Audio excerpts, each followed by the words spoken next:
Welcome to ISRA League's Grand Touring Championship, brought to you by the Z1 Simwheel LCD Display.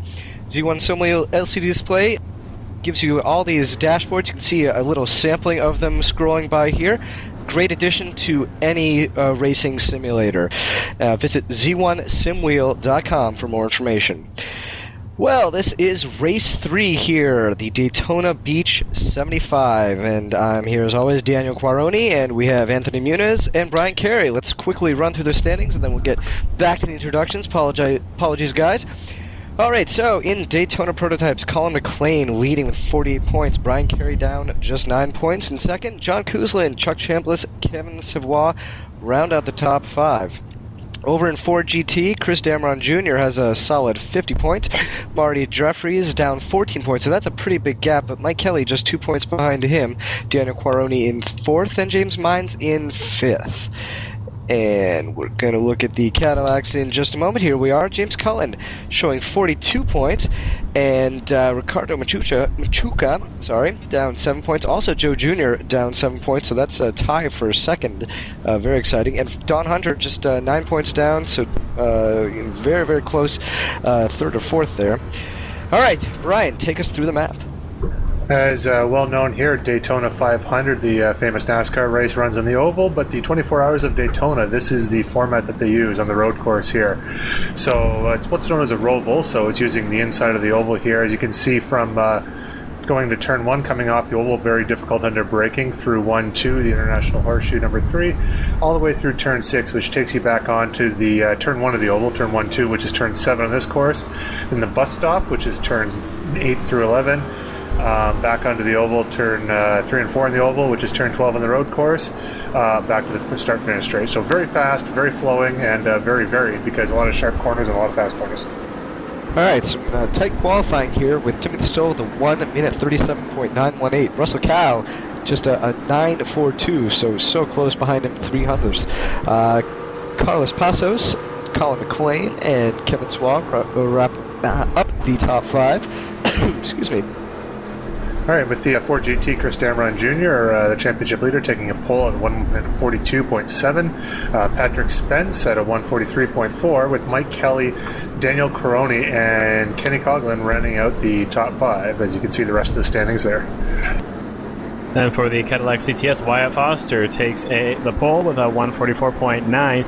James Cullen very close behind with a 1:44.93, so just 300 separating them. Don Hunter, Mark Payne, and Timothy Johnson will be the top 5, with Ricardo Machuca, Ryan Huff, Toby Jenkins rounding out the top 7.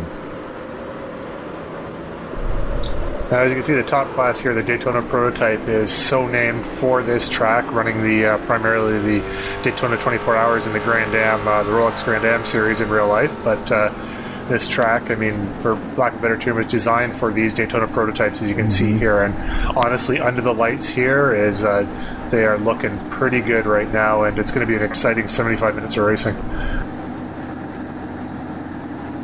Yeah, this circuit offers a different challenge than any of the more traditional road courses that the series visits. Turn 1, I know you mentioned it in the little track walkthrough earlier, Brian. Turn 1 is particularly difficult as you exit the oval section and onto the what do they call it? I think that inner loop, I believe, and that is definitely a very tough. The camber of the road is weird. You're braking while turning into a fairly tight turn as you go into the inner road section. So this is going to present a very difficult challenge for these drivers. I think the Daytona Prototypes are dropping from around 190 miles an hour to something around 50, 55. Yeah, it's a lot of heavy braking there, and because it's turning all the time, it's extremely difficult braking. So for real life 24 hours of this, and here 75 minutes, but very difficult 75 minutes, as it looks like we're going green.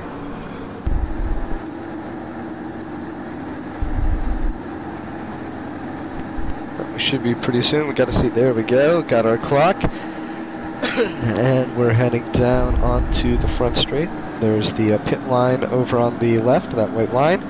Very long pit line there as it down veers off into the pits. The pace car, I'm sure, is in. And let's see. Sounds like we've got some acceleration going on. There we go. The clock's going. We're racing. Alright, so we're focusing on Chuck Chambliss there and the newly painted number 15 as car is trying to get through this very, very difficult turn 1. Looks like the first half of the Daytona prototypes are out through alright as we come on board with Kevin Savoie. Gets a little easier from here. I mean, it is tight, but I mean, there is a fair amount of runoff through here. That turn 1, though, is very unforgiving to a lot of cars, so I'll watch for there. As I say that, Timothy Stoll has run wide and lost a ton of places. He also blew his engine there. That was well, that was the next one. Yeah, that was end of race for Timothy Stoll already. Yeah, very strong reliability in these sim cars here, but unfortunately for Timothy Stoll, we're driving through this smoke here. That is really, really thick. We're focusing through Don Hunter back in the Cadillac CDS here. Very, very tight racing, trying to get through everything, and unfortunate for Tim because he's not had a lot of luck this year. I'm not sure he's actually finished a race to this point. So he was our last year's second division, if you will, the Corvette in our last GTC season. He won the championship quite handily there, and things not looking good for him so far. All right, we're going to just make down the back straight as the cars dive into the bus stop area here. This is mainly designed so that way it presents a little bit more of a challenge through the oval section, so you're not just driving straight through. As and Luke Poulin making a very aggressive move on the outside of Anthony Muniz there.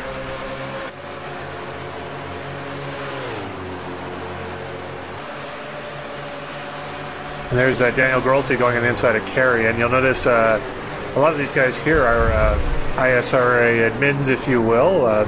The people responsible for bringing ISRA to you. Anyone involved with the series is now sporting a new Team ISRA, and Daniel's one of them with the new paint scheme there. Very different from the last one he had, as we have Marty Jeffries and Kenny Collin battling into turn 1 with some Corvettes coming in there. And that I believe is Wyatt Foster, isn't it? Yes. That's Wyatt Foster and James Cullen battling for the lead, but as we're just a minute in, it looks, I have to say, it's some aggressive driving from a lot of these guys and somewhat unnecessary considering we have just started this race. As, and speaking of aggressive driving, that was a good chunk of Ford GTs and Cadillacs. I believe that was James Cullen there in that green Sobe sponsored, and he was running in P2 when he had that incident. Yeah, from post-race viewing, what we saw was that Kenny Coughlin there tried to outbrake Wyatt Foster, who was on the outside, and ended up running into James Cullen on the turn 2, and well, I guess it collected a couple other people too. Yeah, it's one thing that's unique to our series this year. Last season, the classes were relatively spread out, but the Cadillacs and the Ford GTs, especially in qualifying, what happens is a lot of them get mixed together at the times. Over race distance, the Fords tend to be faster, but the difference between the cars isn't that big. So you need a lot of different classes getting mixed together, and sometimes that's what happens is you get a car that's faster in part of the circuit, but not overall on the lap, and especially in the opening laps there when guys are just trying to get a feel for the car, things like that will happen. So hopefully we can get through another few laps without any 2 more incidents like that. Ooh, and that is an aggressive move right there by Chuck Chambliss, trying to go on the inside of Luke Poulin. Poulin manages to defend and hold off Kerry as they head into the first hairpin, but Kerry's going to look to battle back. That is a tricky spot to try and make that move. That was actually Chuck Chambliss there in the oh 15. Yes, I called that wrong, my mistake.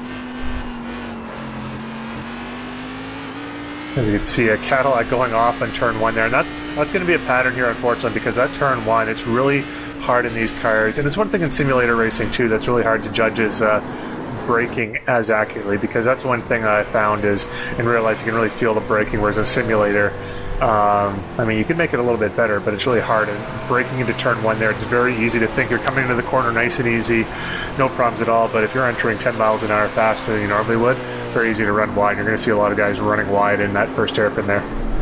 Well, and that's one thing that I think the motion seat that I use really helps with. It actually, because I'm using some beta software of their new version of their software, it actually conked out about 2/3 of the way through the race, and the biggest difficulty I had was on the braking. I just didn't have any feel for the car at all anymore. It's amazing the difference it makes. As we come Chuck Chambliss here right on the back of Luke Poulin, and now this is where we get into the sort of actual traditional stock car type drafting as we're going in. Really, you want to make sure you get the pass done before you get to the braking for that first hairpin. So we'll see if Chuck can make it stick. He's got to the inside, and he's not quite close enough there. Kind of released Luke, and Luke did the traditional turn one run wide. Luckily, he stayed on the asphalt part of things, so he's able to continue. But that is, oh, a nice replay. That was interesting. Yeah, that was unexpected.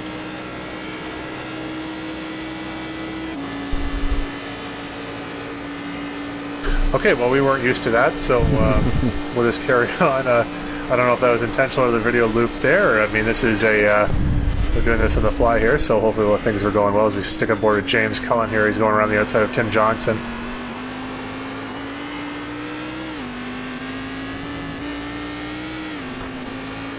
When they take it too wide going into turn one, and it looks like, yeah, there's no way that, yep. So, well,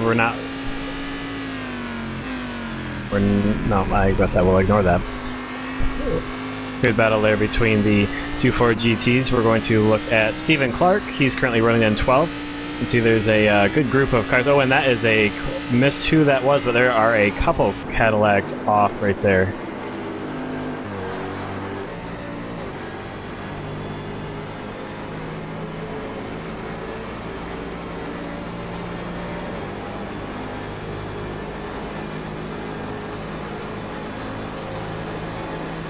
So early in the race, a couple of guys getting caught out early, maybe not able to quite get into a rhythm and just turn laps. Seeing quite a few different incidents so far. And I apologize, I don't know if it's like this for the rest of the guys. I just had to make some adjustments to my system here as the sound had got out of sync, which is kind of throwing me off a little bit, but made the necessary correction. We'll go back to racing here as Koosland and number 6, John Kelly, John Koosland, and Chuck Chambliss all mixing it up right now. That's in the CTC car. That's Koosland out in front of Chuck Chambliss in the newly painted Z1 Simla ISRA car with the U.S. Air Force sponsorship on the back and on the roof of that car. So that's how you can tell who Chuck is in the Daytona prototypes.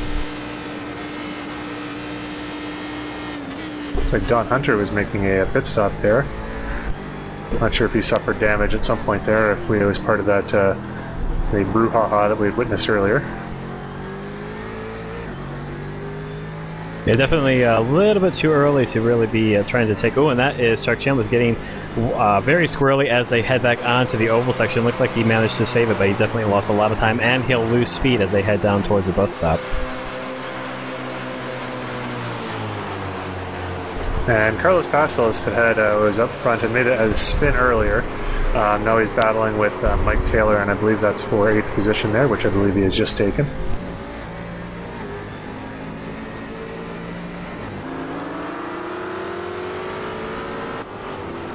You can see the guys really attacking the curbs there in the bus stop, and these cars really allow you to do that. But if you cut those curbs too much, iRacing will give you the black flag, or the black flag warning rather, that you need to give some of that time back. So you can really be aggressive. Ooh, and as I say that, there was Tim McLeish just barely missing the spinning Ford GT of Jeff Smith. So that was very close. He manages to get through without losing really any speed, I believe. And the traditional Jeff leaving some black tire marks on the ground, and Tim leaving some other marks elsewhere, so that was a close call.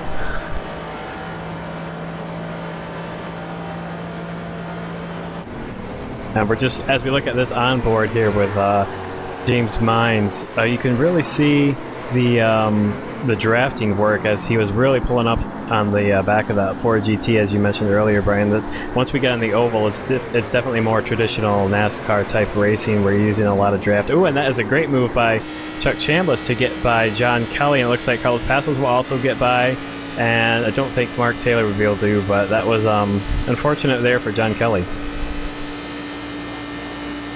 Yeah, as you guys saw during the qualifying times too, for pretty much all the classes here, the top 10 positions, I believe the top 10 in the Daytona prototypes, and correct me if I'm wrong, were basically within a second. Yeah, they were. Give or take a tenth. Like so, and when you consider the fact that this is a 25-minute open qualifying, all classes out there all at the same time, that's an incredibly close qualifying, and it's going to be an incredibly close race. So Carlos had dropped back. He qualified up front. As you can see, he's moving up the field pretty quickly here. But I mean, 1 through 10, there's really not a lot separating them, and especially once we start getting into traffic, you're going to see that deck shuffled a lot more. There, you're used to Carlos's, which, by the way, the paint on Carlos's car looks fantastic. They all look fantastic in the lights there, but as you can see, Chuck in the ISRA, US Air Force logo on the top, as Chuck lets Carlos through, knowing Carlos has, from that earlier spin's got a little bit of the red mist and wants to get back to the front as soon as possible. And none of us are really immune to that, too, especially if you're in a position where, you feel you're, say you feel you've got yourself a third place car, third fastest car, and you find yourself in 10th or 11th. You tend to, especially early in the race, any thoughts you had of taking it easy are kind of thrown out the window, and it's back to you want to get back to that what you feel is your rightful position there. So Chuck, knowing that Carlos has got the go fever going forward, he decided to let him by and just try to kind of ride in his coattails and maybe pick up a few positions coming behind Carlos as we go back with James Cullen in the Cadillac battling with the number 25 of Matthew Boyd, I believe. Yep. Yes, Matthew. That's the thing. I didn't recognize the number, but I'm so used to his Dirt Devil paint scheme from last year that I'm still getting used to his current paint scheme. So, going to go ahead and take a look at Brian Carey now as he is looking to chase down Mike Taylor. This is for 7th. And I'm just going to say that I think that livery on Brian's car looks mighty good in the nighttime lights here at Daytona. Yeah, I'm pretty happy with that, and that's sort of out there. Like I say, Marty Jeffries has done a lot of the paint schemes in this series that look great, but that is a 100% Anthony Muniz design. So congratulations! It's all the cars here. That's honestly Daytona prototypes and graphics on here. We are viewing it at a quality that a lot of us iRacers at the time we sacrificed performance for prettiness, for lack of a better word, as Kerry's trying to go around the outside of Taylor there and just can't quite get it done. But this is I mean, we're bordering on as far as graphics go. It looks, especially at nighttime here, sometimes I'm having trouble distinguishing whether this is a sim or real, knowing it is a sim, but if someone were to come in the room, or for you, those of you watching at home, this is just coming across this on YouTube, which I hope a lot of people do. This is straight from the simulator, and it's very, very impressive to see at night. And we're looking at James Cullen pulling onto the back of Ricardo Machuca, and this is a battle for 2nd place in the Cadillac class. We know that James Cullen had that off just after the turn 3 hairpin, and he is fighting his way back. He's up to 3rd right now. And Machuca manages to defend the inside as they head down into turn 1 and turn 2, and now they head down towards the first hairpin. That's one thing in real life. The guys make it look so easy, but you can see James going through that corner there, just sawing at the wheel into that hairpin. Like, he was right on the edge, out of control there. And I mean, when you're looking from the outside, it's something that doesn't really translate how difficult that corner actually is. Not to say the rest of the track is easy, far from it, but like these hairpins here, I mean, they're not to see. I mean, like they're relatively straightforward. I mean, it's a right hairpin, left hairpin, bus stop chicane, but that turn 1 coming off the banking end of the flats is massively difficult, and it's something I'm going to keep coming back to during the race because it's extremely hard. And the other thing I want to point out too is you watch James still trying to chase down Ricardo with it looks like Mark Payne in the similarly colored Cadillac, is because the track, it is a relatively long lap. For these cars, and we're talking like in the 1:40 range here for most of the classes, but you don't really have a lot of chance to get away from someone. So in the infield, even if you pull out half a second to even a second, by the time you get to the oval here, you're right back in the draft. As you can see, James is just sucking right back up to the bumper of Ricardo, and whatever gap, and then unless you pull a huge gap, I mean, you're going to be like from this bus stop all the way to turn number 1 is over half of the oval. So you're going to get a big draft, and you'll be able to pull up, and you're going to see a lot of close racing because of that. Because unless someone makes a mistake, you're not going to be able to get away from the guy behind you.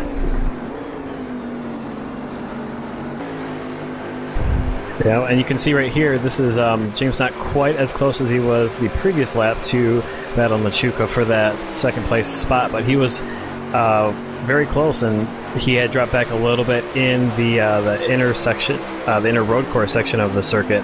But then, like you said, Brian, using the draft, he was able to get right back up behind him. So it's really going to be keeping guys on edge, I think, because they're never really going to have a break for the most part. There's always going to be someone pretty close behind them. This is a great battle here in the 4GT class. Mike Kelly looking, I believe that is Patrick Spence. Yes, it is Patrick Spence. He's currently trying to hold on to the second place, and Mike Kelly's trying to see if he can't take it away. And it looks like he's going to have, well, he'll have the help of the draft. If anything, he might be able to get a run on him coming down to turn 1.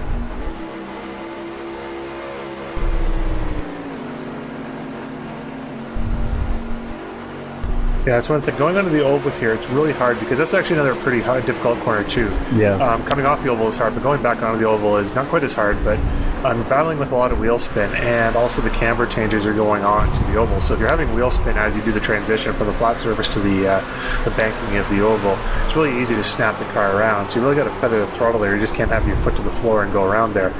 And as you can see, Mike Kelly in that last clip there, he was able to stick lower, probably controlling his wheel spin a little bit better, and able to get underneath. But then on the high side there, looks like that's James Mines, and we're so used to James. He'd run that Red Bull, full of Red Bull liveries, still got the Red Bull stickers to the side, but it's going to take a little while to get used to James running the ISRA colors right now.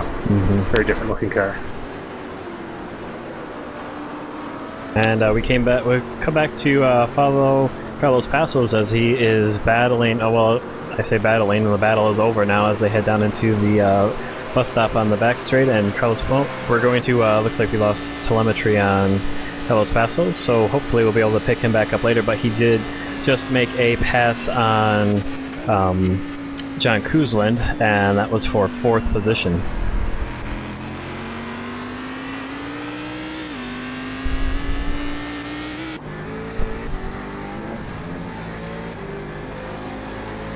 Looks like we're with Julio right now, chasing down.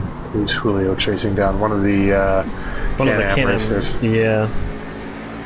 Unfortunately, they haven't done anything to help us commentators distinguish the cars from one another. Except I think there's a little flag different flag decals on the inside. But this is really a hairy situation right here. Who is still missed to which Can-Am racing car that was? But is it okay? But 3 Daytona prototypes and another Cadillac of Gilles Moret, and these guys are battling hard. This is really great multi-class racing. These guys are, trying to find the best way through, trying to use traffic for the advantage if you're driving in the Daytona prototype, and then if you're these guys that driving the Cadillacs, you're just trying to hold your line and hope that these guys don't run you over. Yeah, like I said, coming onto the banking right here, this is one of those tough places where, depending how many cars are around, if it's just one car coming past, it's not that much of an issue because the Daytona prototypes especially can just wait and drive down past them there, and they're going through the inside, which isn't typically accepted at this track. Now we want to be going faster cars on the outside there, but no matter, it was all safely done. But very easy because, like I say, the wheel spin of all cars, if there's more than one car around, it just takes a little bit of wheel spin, the guy tracks up sideways, tail kicks out, what have you. Very easy to come into contact with another car there, so you got to really be very, very circumspect, especially when you're lapping a slower car that... and there's Mike Kelly. Wow. Looks like he just took out James Mines. Yeah, and that was... obviously that wasn't intentional. It looked like Mike Kelly tried to take his braking a little bit too low, and you can see that he's doing the gentleman thingy and allowing James Mines to get on and going back on the track first. Ooh, and that was a late pass there by Chuck Chambos on the inside of that Cadillac. But yeah, I think Kelly just pushed his braking zone a little bit too far, and that tagged it. It was a pretty light tag, so hopefully there was no damage, but it did get him into the back rear, the right rear of James Mines. So they both lose time, but hopefully both can continue without too much damage. Ooh, and that is another massive traffic jam right there. Yeah, it looks like Carlos Passos had just gone off the track a little bit there, checked up, and probably going through a lot of this slower traffic. And because of it, because there was a large traffic jam, causing another traffic jam when he slowed up, and some of the slower traffic ends up passing him. As you can see behind there's a massive traffic jam. And as a driver, when you're coming up to this, you know that everyone ahead of you's got their hands full. Everyone behind you's got their hands full, and obviously you've got your hands full. And there's a Can-Am off. There's a Clark Reed is just kind of limping through the infield there to get back to the oval, but yeah, just a lot of action happening right now with John Kelly is going underneath Julio Palacio. Julio drops back down to take the line there, and there's Brian Carey coming around, and Stephen Clark. Looks like there'll be someone coming under him in a second because he's taking a very high line, or just decided that was the best way around the track. And Clark Reed up to off the pace here. I don't know if he suffered damage in whatever incident happened back there, or if he just decided that, Someone's spinning. That is Jules Moret in the Cadillac, and he's spinning, and we can see that was Stephen Clark in the, was that Stephen Clark in the Cadillac? Yeah, it was, and he was off pace as he was coming off the out of the bus stop. That could be he just lost speed to avoid that incident in front of him, and that Chuck Chambliss going around the outside of John Kuzlin. Now Kuzlin's going to come back at him, and yeah, oh geez, wow, that was a solid. Let's call it ballsy pass around the outside there. Ooh, and there was a pretty ballsy pass right there too by Brian Carey on the inside of John Kelly as they had come out of the I guess that little S, turn 2 S's, and that was a very tough place to make that pass. Yeah, it looked like John Kelly got really, really loose there coming off that difficult turn 1. And see, that's another thing too about that corner is you can roll through turn 1 and it feels like you're going so slow, but really that's how you need to take it. But if you come through that fine, you're not kicking your tail out, and it's very easy to slide the tail out and lose a lot of speed. So slow in, fast out, the old racing axiom there is very, very apt there, because the speed difference between going in there just a little bit too fast and going through there just right and getting a proper exit is massive. And I mean, it's not a typical place to pass, but I mean, you could find yourself coming out of that corner 50-mile-an-hour difference, and sometimes the pass just needs to be made. As Clark going around the inside of a not sure who that was, but he's kind of half on the banking. Get on there, buddy. There you go. That's faster way around. And I missed who that was. That was another one. Was one of the SRN guys, and we haven't seen a whole lot of them. But we're on board now with Chris Dameron Jr., and he's currently running in first, and it's Patrick Spence. That's interesting because our telemetry shows Dameron in front of Spence. Maybe it was just a little bit. Things are just a little out of sync. So what you were seeing was that pass that that Chris Dameron Jr. just made. Yeah, just for those of you viewers at home here, as you noticed, what we had seen on the screen as replays, where I think was the video kind of skipping a little bit. So if our the situation do we need to rely on our telemetry, we're going to be about I think just my rough calculations here between 5 and 6 seconds off at this point as far as the telemetry goes. So we'll do our best to describe what's happening on screen, and if you notice any obvious Murray Walker type errors from what we're saying compared to what you're seeing, it's or we seem prophetic in any way, then that might be why. Nah, I think we'll go live with what we've got, unfortunately, and try to fix it up for the next one. Oh, we're close enough here. I mean, honestly, the action on the track really speaks for itself here, and I think you'll forgive us for a few minor talking errors. But as you can see here, it's Luke Poulin and Mike Taylor, and Mike looks like he's got a good run on Luke. Honestly, I couldn't tell. Looks like we're going into the bus stop here, going through turns 1, 2 in the oval. Yep. Not sure if Mike's going to try to force an issue going into the chicane, because it is really it's a single line for the chicane. And there's Tim McLeish there in the deliciously livered steam whistle brewery's car there. Yeah, I think that caught Mike Taylor by surprise a little bit. He didn't see him through Luke Poulin there. Well, nice blurred camera effect there too, as we came from focus from one car to the other. That was possibly unintentional, but a very, very neat camera shot there. We're going to take a look at, this is Julio Palacio, and he's battling with the 41 of Ryan Huff. Right now, these guys are very close as they head down towards the start-finish line on the front straight.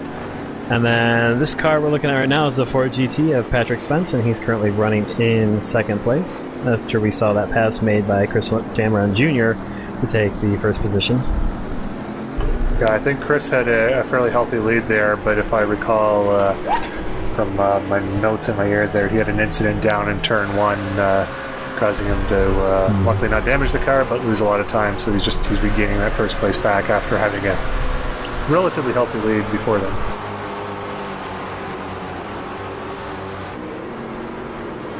And well, yeah, here's Patrick Spence, and he's not that far behind Chris Damron as they come. I believe this is down the front straight. Yep, it is. There's a start finish line. So, really, in the past races, we haven't seen a whole lot of challengers for the first spot against Chris Damron Jr. So it's good to see another car up there battling for the lead with him.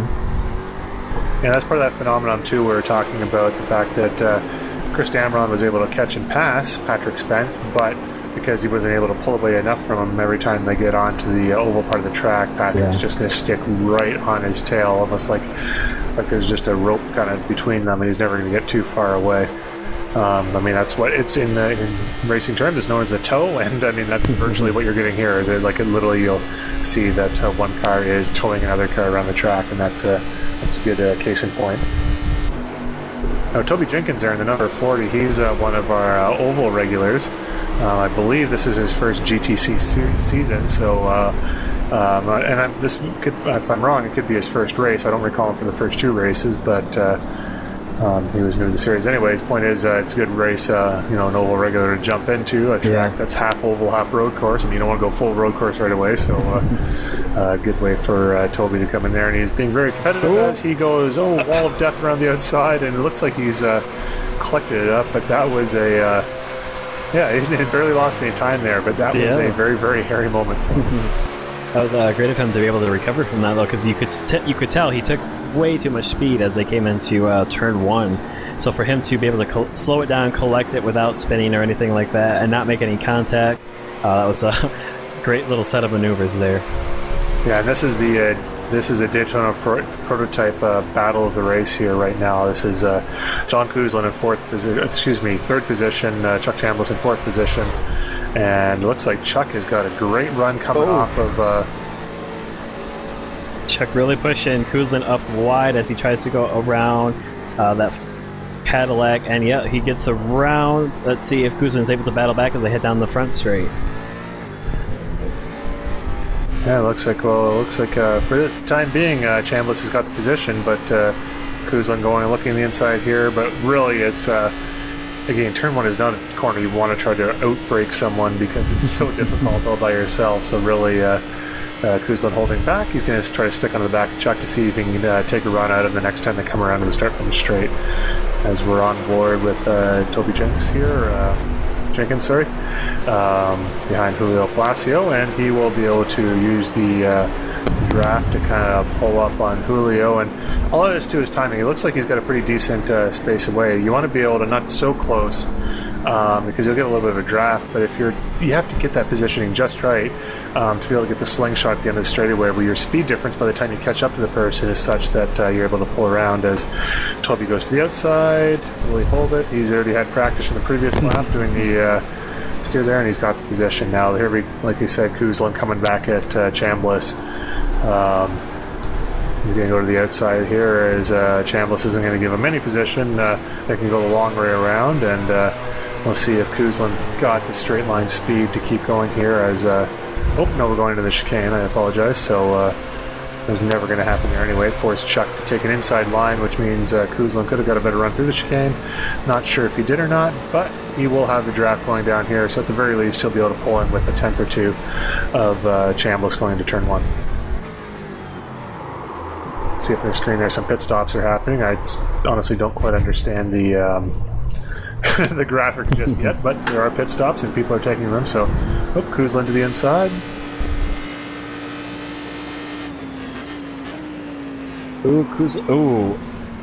And Kuzlin spins it.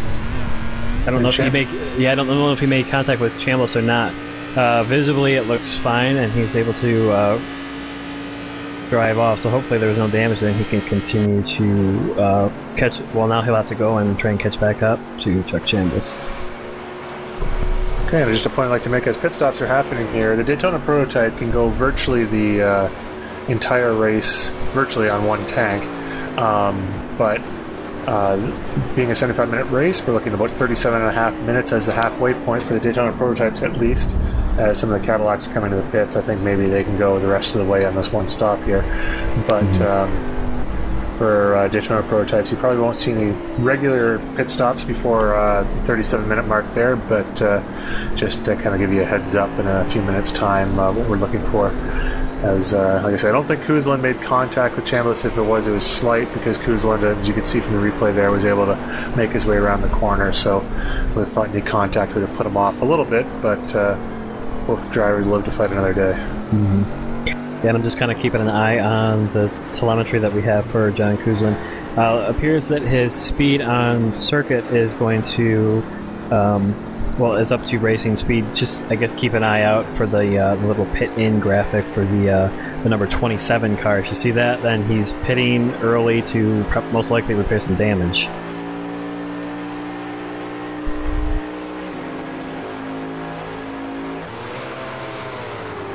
And as you know from our previous broadcast, doesn't matter what car John is in, he's the gold standard for fuel mileage. Yeah. He always seems to go a lap longer than anyone else. So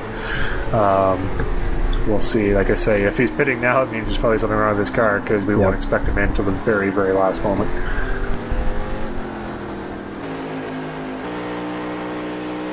We're back to the Luke Poulin, Mike Kelly battle. Mike Taylor. Mike Kelly is in the Ford GT. I'm so used to having Mike in the top class here. So there's so many Kellys and Mikes. It can be a little bit hard to keep them straight at times, yes. Well, there's only two of each, but still. Yeah. We're looking at, take a quick look at, and that is Ryan Huff pulling in. Yep. And, exactly as Huff enters the pits. And a car we're missing from that battle is Toby Jenkins. We know that he went around the outside of Julio Palacio in turn 1 with a great pass. Telemetry currently 10th. Yeah, I would guess that he had already pitted. So Jenkins trying out a different pit strategy than we're seeing some of these other Cadillacs play out. So I believe that pitting around now, because these guys can go about 50, maybe a little bit more, 15 minutes, maybe a little bit more. So looks like Toby Jenkins elected to go or pit as soon as he could. Oh, yep, there he is on circuit. So he hasn't crashed out, hasn't taken any damage. He's still running. He just decided to pit early. So he'll probably fill up the full tank of fuel and then run that dry to the end.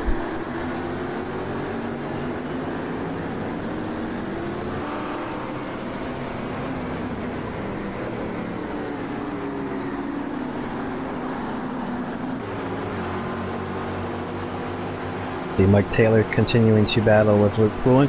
I think that Poulin was able to pull away from Mike just a bit, but it looks like Mike has been able to catch back up and close the gap. Looks like Taylor has a little bit of damage there on the right, left front rather. I believe you're right. Yeah, I did see a little bit of crumpled bodywork there.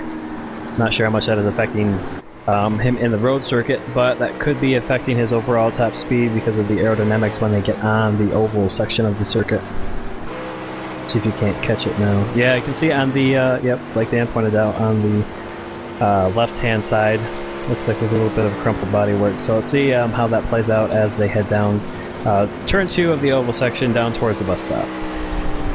I would like to point out too, as we got about 41 minutes left here, we haven't mentioned him at all this race, but Russell Cow is basically dominating this Daytona prototype class. He's got about a 14-second lead over championship leader McLean.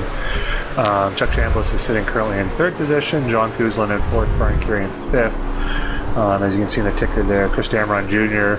Has pulled back out a significant lead over Patrick Spence. We're just over 7 seconds right now. Daniel Peroni in 3rd place, James Mines and Mike Kelly rounding out the top 5 there.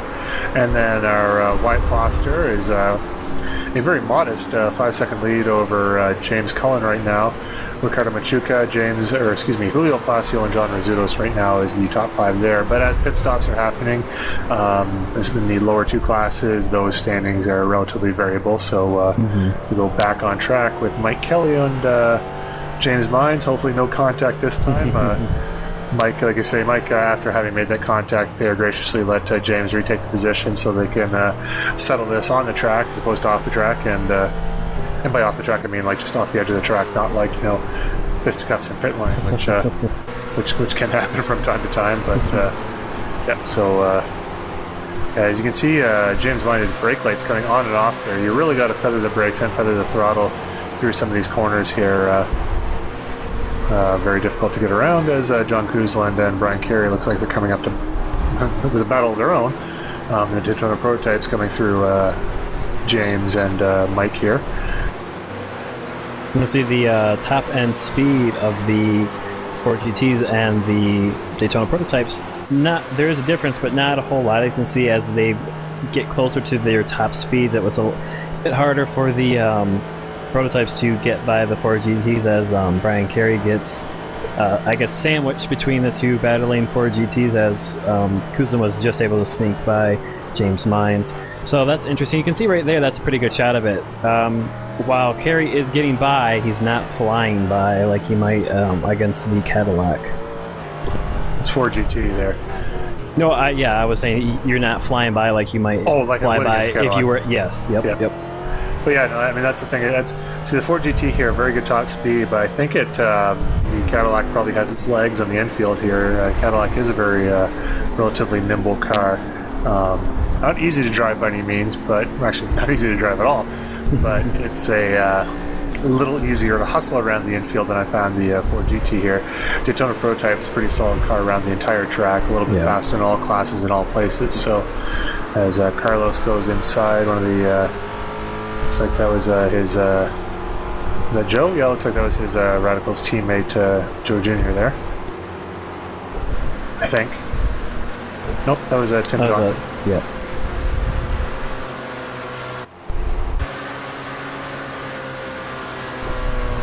Joe is dropped off. Was Joe had started this race, had he not? I believe he did, but I will find out.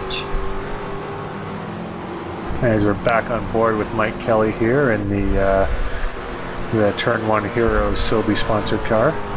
And like I had mentioned before, it looks very much like a Hypercolor t-shirt, which I approve of. It's a, you can see the Turn 1 Heroes logo on the right rear quarter panel there.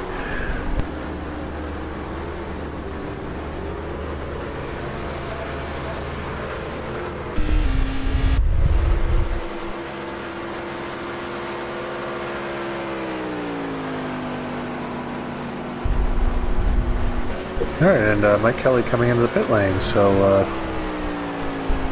we'll see if we can stay with him.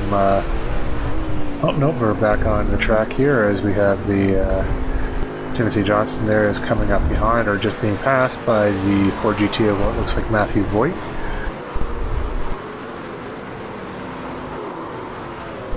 Some pretty scary looking pistons on the top of Tim Johnston's Cadillac there. Very, very cool paint scheme. Mm-hmm.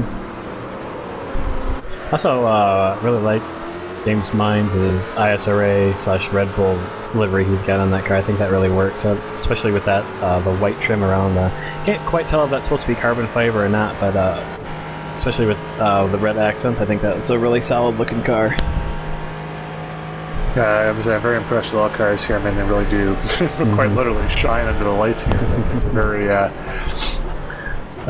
that the lighting effects that we experience during the daytime races are bad at all, but you really get a sense of what these guys are able to do with, I mean, these are all self-painted cars, so. As we go, Daniel Coroni here, looks like is he gonna, to the bus stop here. Very, very smooth going through here, and not a lot of histrionics of the wheel there, just kind of letting the car do the work and letting the draft pull himself up to James Vine there without, actually, I mean, especially with fuel and whatnot, it's very easy, hopefully easy on the tires and everything else. If you can just take advantage of the guy in front of you, not push too hard, and just kind of, follow him around the track, and if you feel a pass is imminent, then, make a little move, try to get past, but otherwise, that's only 75 minutes. Managing your car is a very important skill here. So that was the number 16 of Russell Cow, the leader. In the pits, he looks like he's come out in 4th place, so not losing too much there. Ooh, and Coroni having a really great run. Looked like John Kelly in the Daytona prototype might have slowed James Mines up a little bit. That gave Coroni the chance to battle, but Mines able to hold on and force Qualroni to take another look at another time, possibly once they hit the oval section down towards the bus stop.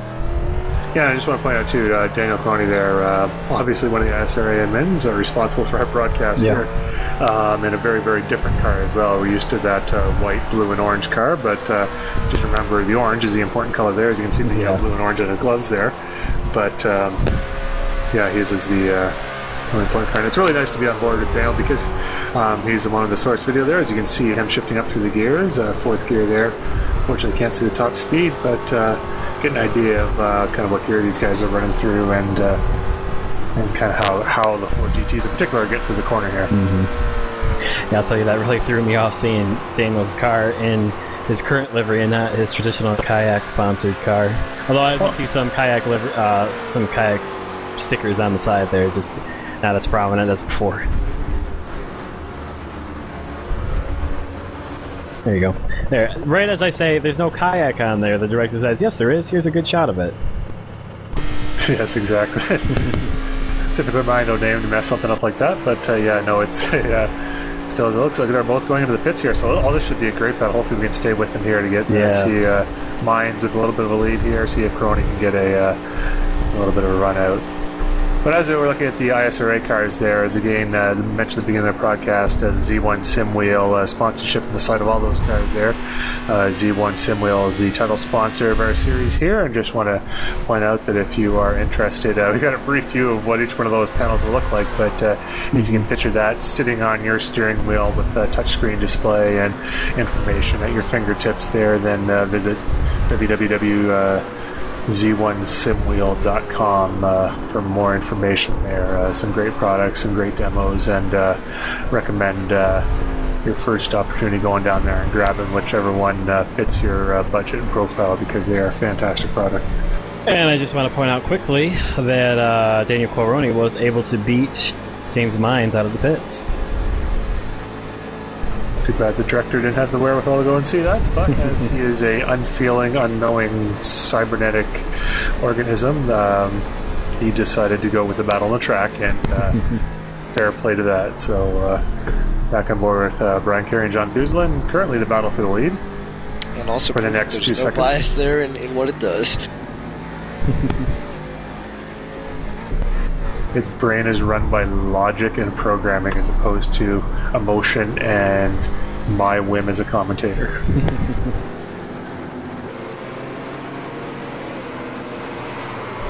Gilles Moret is in an unfortunate position there as these guys are battling around him. Literally see the expression is like, oh my god, where do I go at that point? Because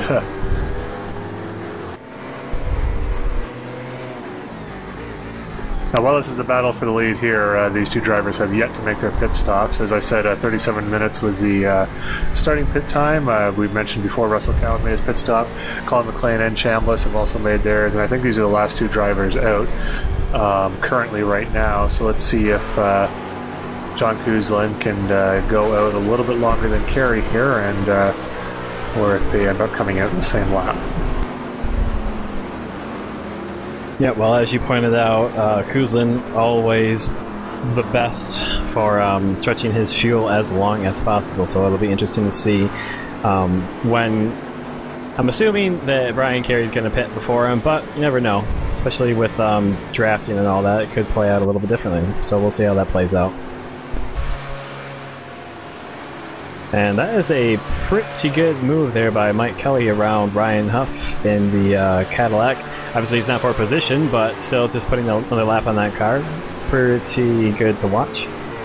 And just checking the telemetry here, they know both Kuzlin and Carey had entered the pit, so we'll see how that shakes out at the end here.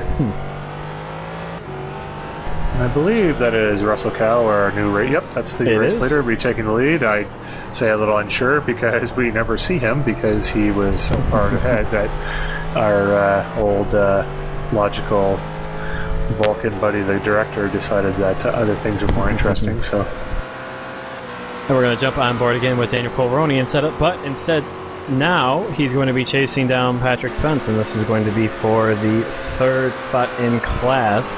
Currently, Patrick has fallen down a spot to Mike Kelly, who's taken over second, with Chris Dameron Jr. Continuing to lead the class with a 17-second lead over Kelly.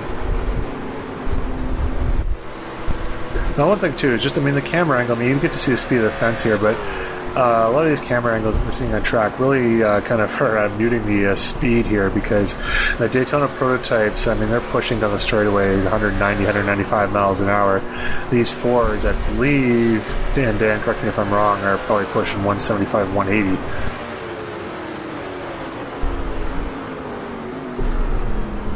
I'm going to assume that's right, because entirely possible. Our co-commentator Dan, unfortunately, he's a little under the weather right now, so hopefully he's just holding back a little bit and not actually dead, because that would be unfortunate. Sorry, what was the question? I was just wondering if the 4 GTs, I was estimating their top speed going into the front straight there about 175, 180. Is that about right?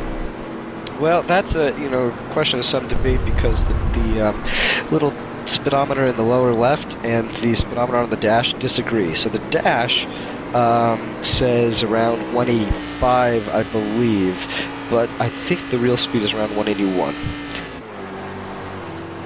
Oh, and that is and a that made Cadillac. a draft as well. You see, that was one of the Can-Am Racing Cadillacs, almost collecting his teammate there, the 92 Stephen Clark. Luckily, both of them get by without any damage, but a little bit of a hairy moment.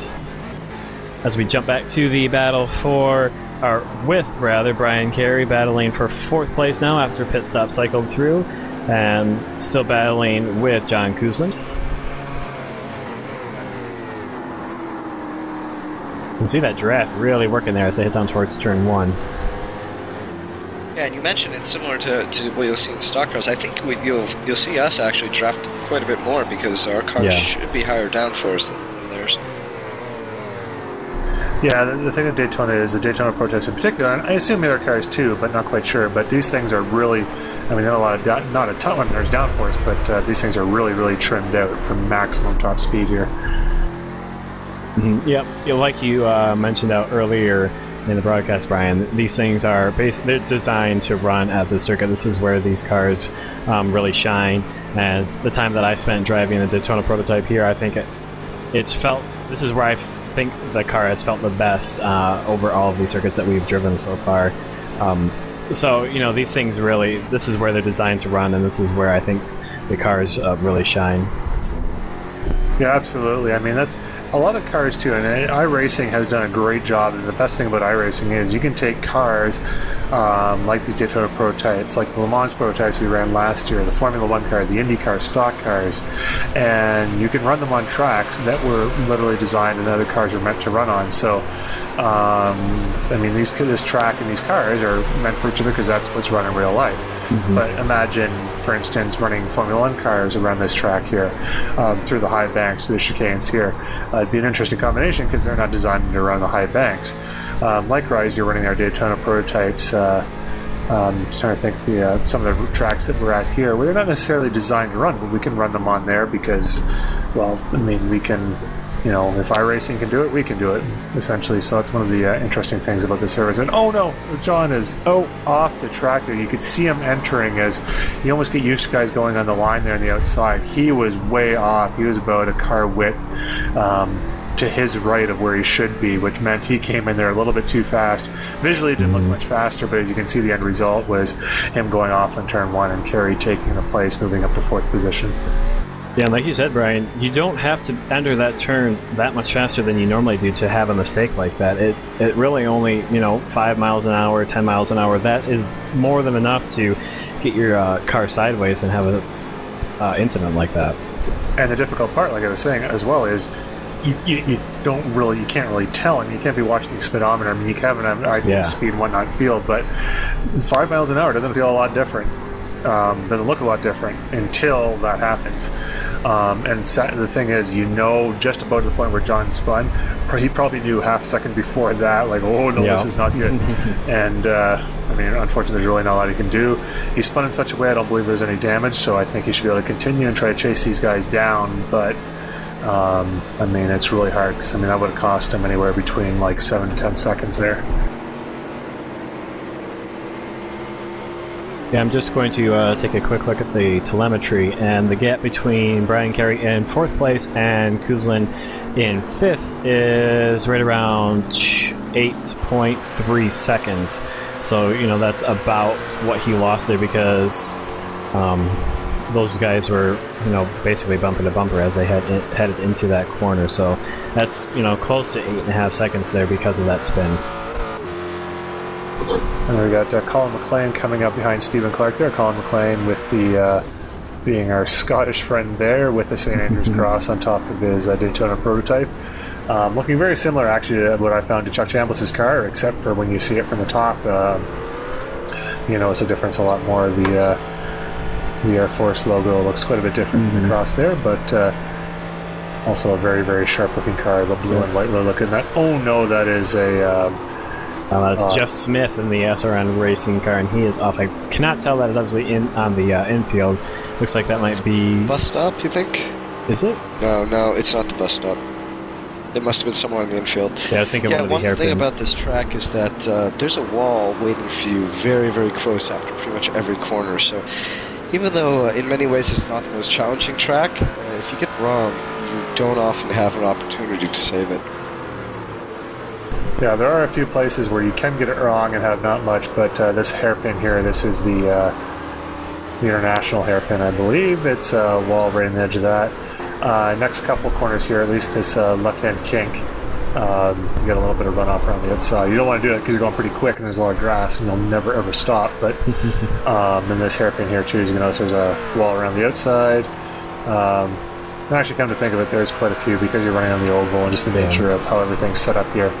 Yeah, it is relatively unforgiving. I said there was some runoff earlier, but thinking a lot of it here too, there's enough of walls sticking out left and right tires that you really got to be careful. And also, this might be a good time because we are recording this the day of after the Le Mans 24 hours, the real life Le Mans, and for anything though. Oh, we haven't watched that yet. Only the first couple hours so far. Well, then I guess we will save it unless it's a non-spoiler moment. No, this would be what I consider a relatively spoiler moment, but let's just say it involves air, tires, and a lot of hand crapping, which Dan will know immediately when he sees it. Anyway, since my little anecdote is now starting for a spoiler alert from our colleague who had been unfortunately not feeling well and missing the first little bit, we will go back to following his car on track as he's trying to chase down Patrick Spence now as he's got past James Mine. So looks like he's about 2 seconds behind Patrick Spence and hustling that ISRA Z1 sim wheel kayak sponsored Ford GT. Got that all out there pretty well. So as you go on board again, just enjoy the onboard telemetry. As you can see, up to fourth here. I'm going to guess probably down to second gear for this corner. Maybe, let's see. Nope, it goes down to first. Yeah, I had first extremely high for this track. Yeah, it's good. It's one thing. First gear, a lot of tracks, depending on the gearing in the course, is you want to set up for your pit stop so you can get out of there no problem. But if it's not that big a deal, depending on how it feels for the corners, the nature of some of the corners, sometimes you want to. Oh, and that's Patrick Spence up in the wall, very slow. Qualroni gets by. You can see him up there on the high part of the circuit right now. Yeah, he lost his the grip as Brian was talking about earlier on in the transition onto the oval, and just spun it right into the wall. Another place where Daytona is very unforgiving. And you can see that right side is not good. That car crabbing fairly significantly. Well, that's a race fairly significantly. Yeah, I do like that one, but yeah, I am not an engineer, but that is definitely not the way that car is supposed to be. Yeah. And race leader Russell Cow coming around Qualroni there as we're coming to the front straight. Getting that done pretty easily. The Daytona much better braking into turn one, so there shouldn't be too much of an issue here. Waiting for one of them to spin as I see that. Nope, still good. Okay. So luckily that didn't work there. So 20 minutes. We're coming up on 20 minutes left. Just to run through the order. I know we've seen it ticking across the top there, but Russell Cow is basically he's in cruise mode right now. Leads down to about 12.5 seconds over Colin McLean. Chuck Chambliss well beyond Colin in third place. Brian Carey closing in on Chuck in fourth, and John Kuzlin's gap is pretty much stable to where it was after that unfortunate spin in turn one in fifth place. Chris Dameron Jr. in the Ford GTs, sizable lead right now over Mike Kelly. Daniel Crony now up to third place after Spence had his unfortunate accident there. James Lyons in fourth, and Matthew Voigt in fifth place. And then Wyatt Foster, who we always like to take digs at for jumping in and just utterly dominating the competition, is only sitting at 7.4 seconds ahead of James Cullen in second place right now. So while that's a very comfortable lead, I mean, it's still close enough that anything can happen in the last 20 minutes there. And don't forget that Cullen had that incident early in the race that set him back a few positions, so he's climbed back up to second and got the gap to about 3.7 seconds within the entire race so far, so that's quite impressive on James Cullen's part. Yeah, James Cullen, I mean, that's not unexpected from him. He's been very, very solid in the Cadillac this year. Ford GT champion last year, and having another good run here. But Ricardo Machuca there in third place in the Cadillacs. Timothy Johnston up to fourth, and Julio Palacio in fifth place. So those are the top fives that we can see, as you can follow up at the top of the screen there. But as that ticker is coming by pretty quick and there's a lot of action on the track, you really got to keep your head in the swivel to see everything that's happening here, because this has been a very, very eventful and entertaining race for myself, and hopefully for you out there in cyberspace watching us right now. It looks like the 37 had a 5.5 hour pit stop. It looked like I had trouble reading that, but it looked like a ridiculous one pit stop there. So I will get our colleagues to explain those numbers in more detail as I have. 580 seconds, I believe. It's still a very long time. And the 37 car is Jeff Smith, and he's in the Class 2, which is the Ford GT. So I'm going to guess that he was in repairing some damage. He's currently we 5 laps down on the leader. So yeah, we remember seeing him go pretty significantly headlong into a wall there. So. Right. Yep.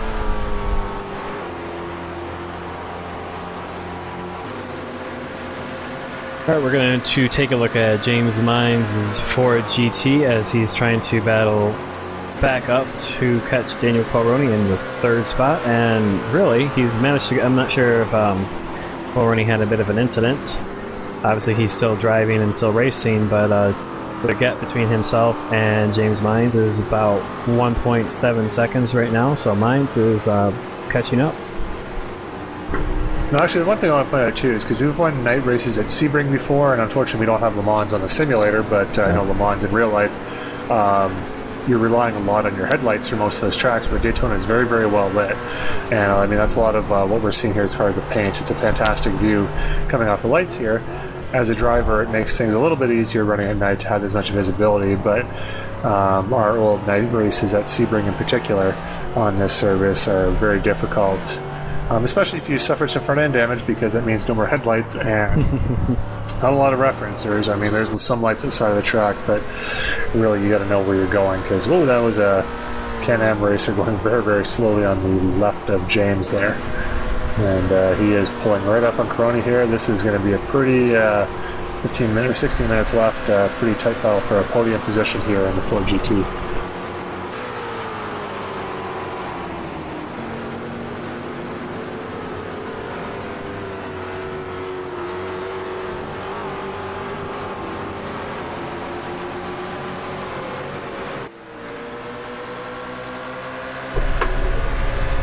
Now it looks like things have settled down here. Just going to look through the boards here. I think this is by far the closest battle on the track, seeing if anyone's within about a second of each other, 2 seconds, and actually looks like Kerry is about 2 seconds away from Chuck Chambliss for third place in the Daytona prototypes right now. And other than that, I think those are the only two real battles on the track right now, so this by far the more interesting one, as James Mines is really pushing Crony and trying to take him to the high side, but it's much longer to go around the outside here, and they're both flat out. So James Bond's using momentum. He looks like he's got position on Coroni here, so let's see if he can hold on to the position going into braking. Coroni with the inside going in. Coroni deeper on the brakes, got the inside positioning, and able to hold on to the position there, so very well done from Coroni there to hold on to that place. That was some solid driving by both drivers there to get through.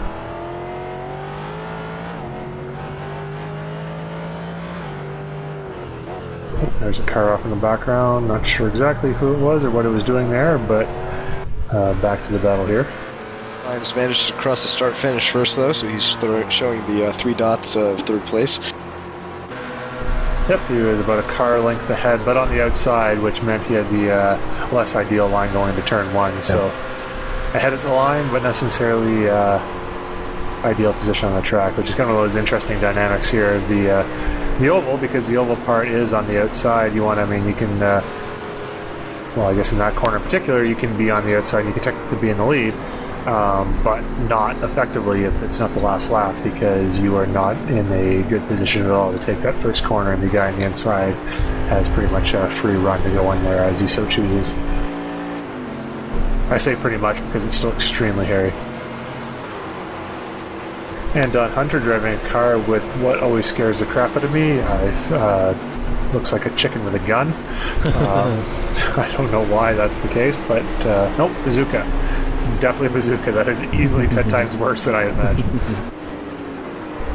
And actually, Don Hunter there, he's got a blue stripe down on the front of the car there, so that we can kind of more easily differentiate him from his teammates Rizzutos and Stephen Clark, but still solid red stripes in the back, so not a lot of help from behind there, but as you can see clearly, number 35, Can-Am crackers, and apparently crackers mean scary ass birds that I would ordinarily eat, but not when they're holding bazookas. In that case, you just want to run away. I am totally going to have nightmares now of chickens with bazookas. Thank you, Don Hunter. This is going to be an interesting dynamic here, because we've got the battle between Quaveroni and James Mines, but also now we have a battle between Chuck Chambliss and Brian Carey in the Daytona prototype. So these guys are battling for the same positions in class, 3rd and 4th, and these guys are going to have to find their way through the Ford GTs, who are also battling for 3rd and 4th.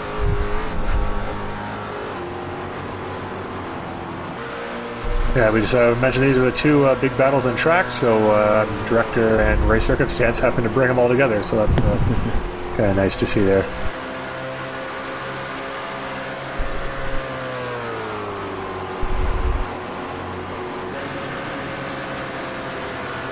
You can see Chuck Chambliss getting a bit of the advantage over Brian Carey now, as Carey has to follow Quaveroni through the bus stop, so it's going to give him a little bit less speed coming out, and that's going to equal into less speed going down towards the front straight. We'll see how that gap plays out as they head down towards turn 1.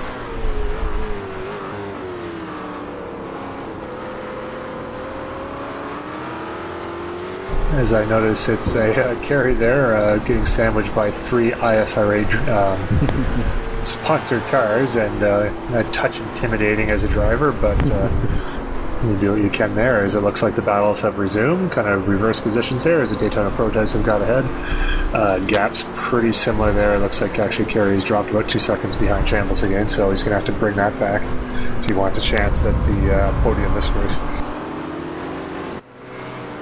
Yeah, just touching on the Team ISRA guys, I think there's, I know it's a pretty large team. I think there's, I remember seeing like something like 4 Daytona prototypes and 4 Ford GTs in their press release, so it's a large team.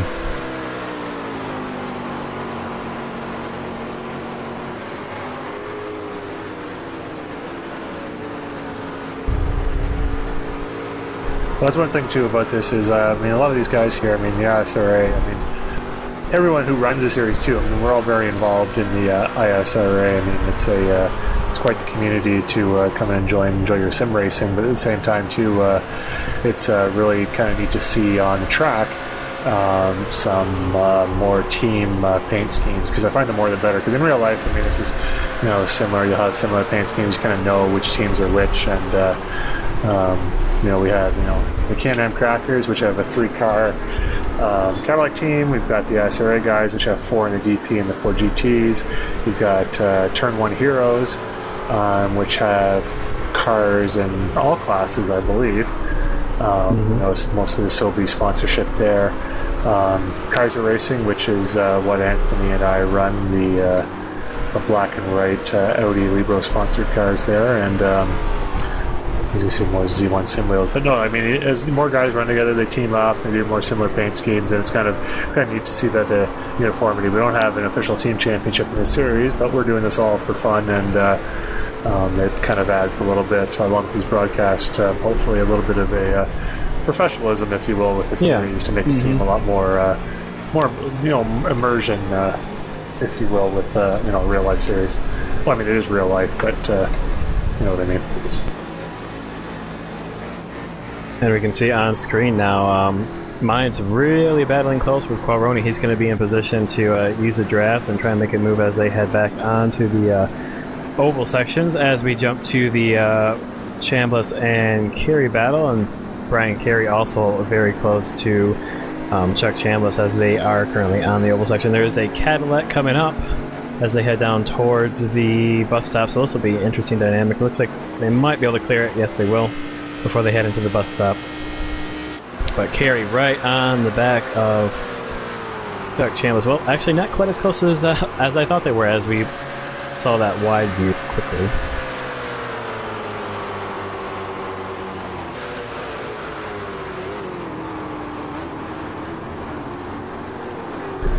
Looks like Ryan Huff just went underneath the camera and Julio Palacio all at the same time, so looks like he just took that position there. That was a battle for 5th place, and Ryan Huff taking the position. Back to the battle for 3rd place right now is James Mines. Maybe taking a run at Qualroni here. Let's see how this turns out. He doesn't quite look like he has enough done going into turn 1 here. Nope. So I guess maybe a bit... Oh, and Qualroni is big, huge wiggle there. He is off. I don't know if he keep it pointed straight. Hopefully he did, and that battle can resume. But that was a nice wall of death around the outside as James Cullen looks like he's just coming up to lap these guys here.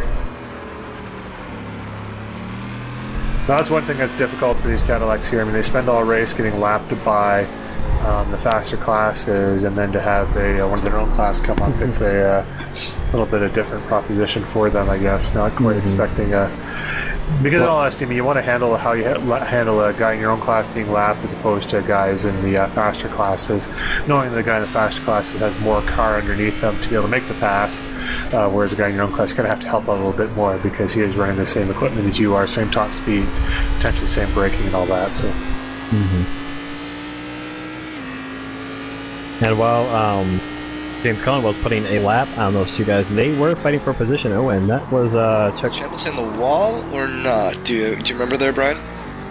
Look, I know Chuck just got wide there. I think he just got a big wiggle. I'm just going to check the timing here to see where he is on the track, but looks like Chuck just got loose coming through that last bit of the chicane. He got very wide. That allowed you to make a dive for the inside and see if you can't make a pass there for 3rd place. And judging by the telemetry that we do have, looks like you've taken that 3rd spot. So well done. Okay, no, this is back on board with Chuck here. He's going to try to got about 6 minutes left, so I mean, plenty of time for Chuck to have another go at this here.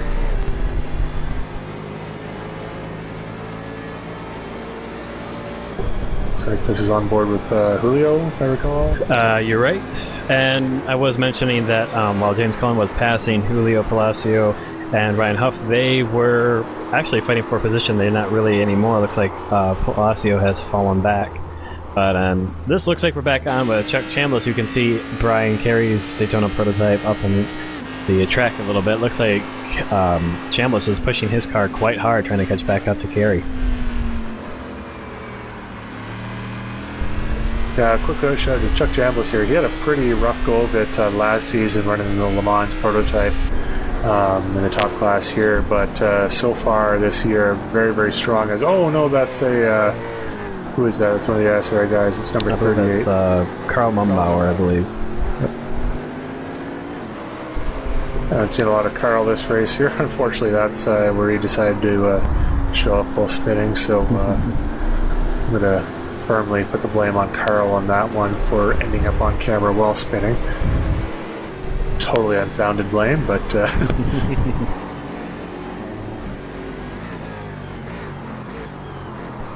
I'm going to turn one here, and Chuck is really hustling this thing. Not letting Kerry rest at all, and I don't know, Chuck looks visibly faster right now, and he is man on a mission. Yeah, he is really close to the gap. If you remember when we last looked at him, Kerry was a pretty good distance in front of him, and Chandler has really closed the gap, although he's getting held up a little bit there by the 92. Will he keep it on?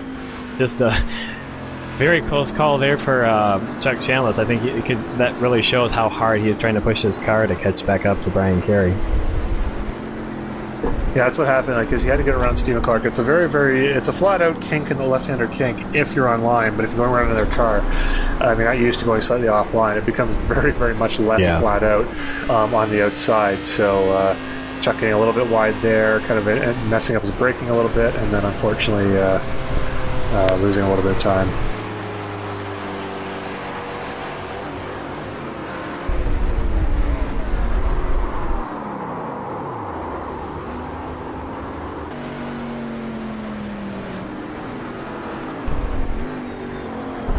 It's kind of funny just because the way the video, little hiccups in the video there, the sound is chugging along just nicely, but I can hear in my ear kind of what's happening before it happens.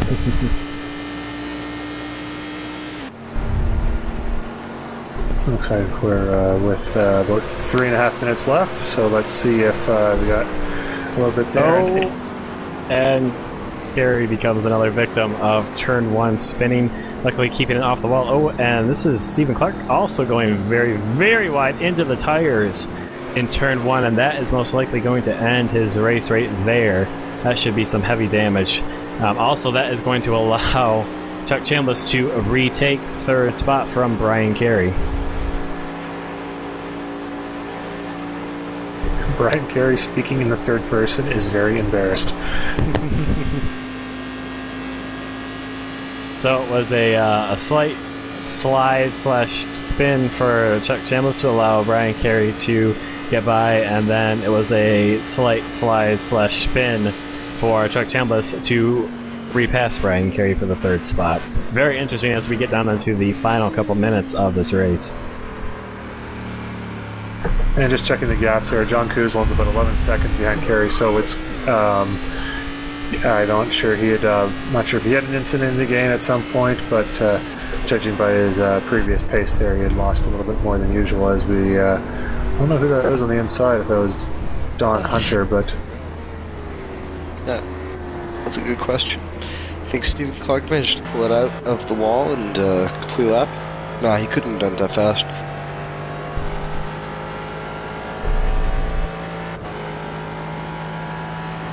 On board with Julio right now. We just have under 2 minutes left here, so just checking the battles. Colin McLean is actually taking it down to 8 seconds for the DT lead. No, that is Don Hunter, unfortunately, who's retiring. Yeah. Possibly retiring. And just waiting for a clear spot to re-enter the track. That's actually a fairly dangerous spot, especially if someone enters that corner a little bit wrong. You could end up clipping, but hopefully everyone makes it by. As we go on board now with Daniel Quilroney as he continues to try and chase down James Mimes. Remember, Quilroney had that spin coming out of, or I guess in the middle of turn one, which we're coming up to right now, but he's managed to close the gap as we are on the final lap of the race. Just a quick note, the clock is a little bit ahead of where it should be, but I think this still ends up being the final lap. And Daniel is pushing very, very hard to get around James. I'm not exactly sure. They might have a lap and a bit here. They might have a lap and a bit from this point because the Daytona prototype lead Russell Cow is what would trigger that white flag. So yeah, we still have one more lap before the white flag at this point. You see there's a slower Daytona prototype in these in front of these guys. Looks like almost he's holding up James Mines there, and you can see Cormorny is all over the back bumper of Mines. Looking to challenge around the outside of the second hairpin, not going to make it that time, but manages to get off. I think that's a fairly good multi-line corner. He is right on the back bumper. He's going to have a great drafting opportunity. Yeah, I gotta say in this situation, it's really. Oh no! Oh, geez, that's not good. But let's just check the gaps here. He was. Not sure how far ahead of Matthew Voigt Daniel was there, but hopefully he's able to hold on. It looks like, judging by the gaps here, that he's still got about 3.5 seconds ahead as we are following Russell Cow around for the last lap here as he's going through the last few corners of the infield.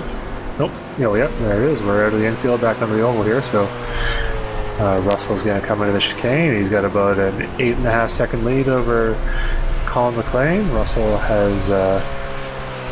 I think we've got, if I recall correctly, Kevin Savoy and Colin McLean have won the first 2 races, so we could have 3 for 3 here.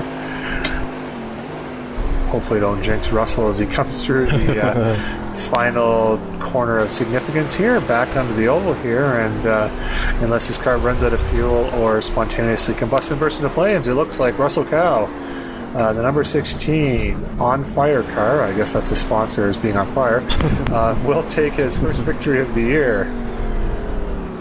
Just the front straightaway to go now, and as he goes around the start-finish line, yep, Russell Cow will finish first place overall and first in the Daytona prototype class. And Wyatt Foster taking the win in the GT2 class of Cadillacs. James Cullen coming across in second, and we'll wait around. It looks like Ricardo Machuca will come in third. Chris Dameron Jr. Winning the Ford GT class.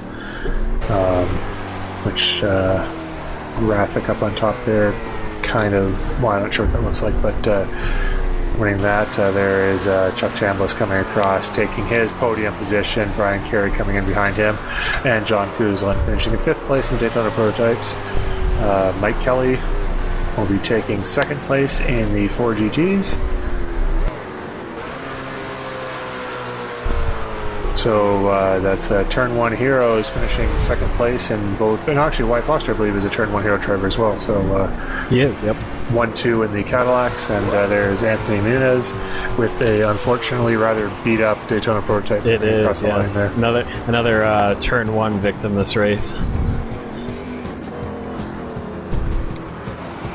So Quavroni able to pull out 4th place despite that spin, so I know he did make a bit of contact with the wall, but we'll go through the points.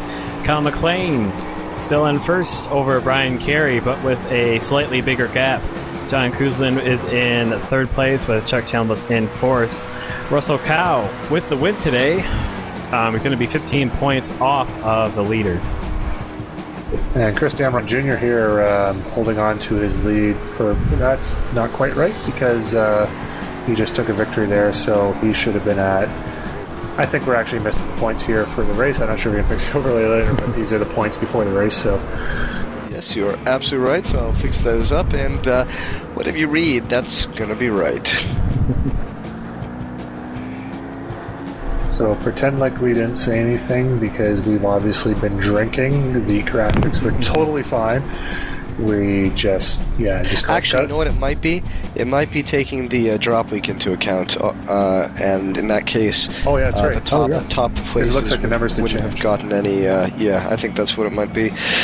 And good. All right, well. Okay, well, since Dan's in the middle of dying right now, I'll just go through the schedule here. We're going to be at Road Atlanta next, as you can see, June 4th, so it's already happened, but the broadcast will be coming out shortly. And Barber Motorsports Park, which is everyone's favorite. Not at all. Yes. Of course. It's a fun track to drive, but man, it's an Unforgiving. Then Most Sport will be actually coming up very shortly as well. You can see the rest of the schedule go away. So just in conclusion here, as we see John Kuzlin coming back into the pits, really this is for the main class anyway, the Daytona prototypes. This was our track. This is the main race, and as a driver and as a commentator, I really did enjoy that race. It's really fantastic. I mean, it's a Roval, so I mean, there's not a lot. I wouldn't think there's a lot of character in the infield, but just the fact that it is the home of the Daytona 24 hours makes it a pretty special race for us drivers. Especially for myself, also being a Daytona prototype driver. Unfortunately, I didn't really get to drive my car to the its full capabilities this race, but yeah, this was a great track for the Daytona prototypes. We also saw some great action within the other two classes, so I think overall we saw a pretty good race. Some crashes for the fans. I know that's at least part of some of the excitement you get to see in racing, as long as everyone comes out of it okay. So I think overall this was a very fun and exciting race. Alright, thanks guys. While I can still talk, I'm going to say thank you to our sponsors, Z1 Simwheel, and everyone who races here at ISRA League. You want to race with us? Go to israleague.com. For more information about Z1 Simwheel, head to z1simwheel.com. And thanks for watching, and good night.